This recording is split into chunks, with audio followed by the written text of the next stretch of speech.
Hello friends, आप सभी का हार्दिक स्वागत है हमारे इस यूट्यूब मंच पे। आज हम लोग सेकंड टॉपिक एक के पर चर्चा करेंगे, जिसे हम कहते हैं मात्रात्मक उपयोगिता सिद्धांत, गणनावाचक उपयोगिता सिद्धांत, जिसे इंग्लिश में कार्डिनल यूटिलिटी थ्योरी कहेंगे।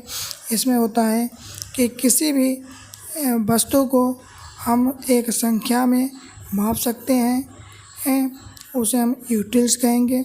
जैसे कि किसी एक व्यक्ति को चाय पीकर 10 यूटिल्स संतोष मिलता है और कॉफ़ी पीकर 5 यूटिल्स संतोष मिलता है। इसी प्रकार इस सिद्धांत का प्रतिपादन एल्फ्रेड मार्शल जी ने किया था।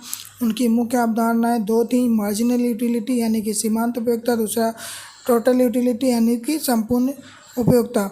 टोटल उपयोगिता में यह था कि किसी भी वस्तु की जितनी भी इकाइयाँ होगी उनसे सभी के से जितना भी कुल संतोष होगा उसे कहेंगे।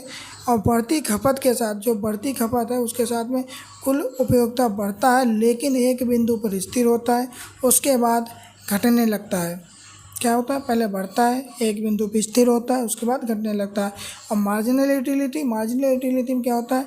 किसी वस्तु की एक अतिरिक्त इकाई के उपभोग से प्राप्त अतिरिक्त संतोष मतलब बढ़ता जाता है, लेकिन एक घटते हुए दर से बढ़ता है, प्लस एक है वो जीरो भी, शून्य भी हो जाता है एक ऐसी स्थिति पर। उसके बाद जब आपको मतलब किसी चीज़ की ज़रूरत नहीं पड़ती, वो ऋणात्मक में भी चला जाता है। समझ गए?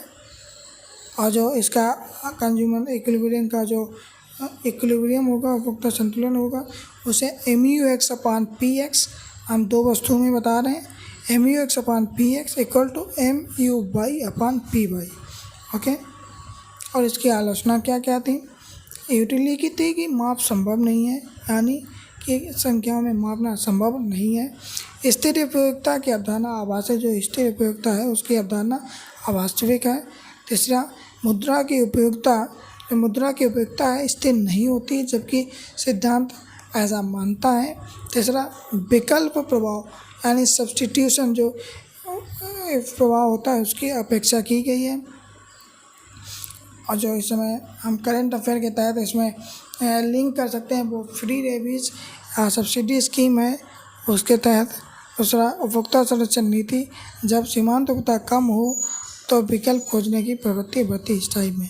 ओके, धन्यवाद। जय हिंद, जय भारत। आप कमेंट सेक्शन में कोई डाउट पूछ सकते हैं।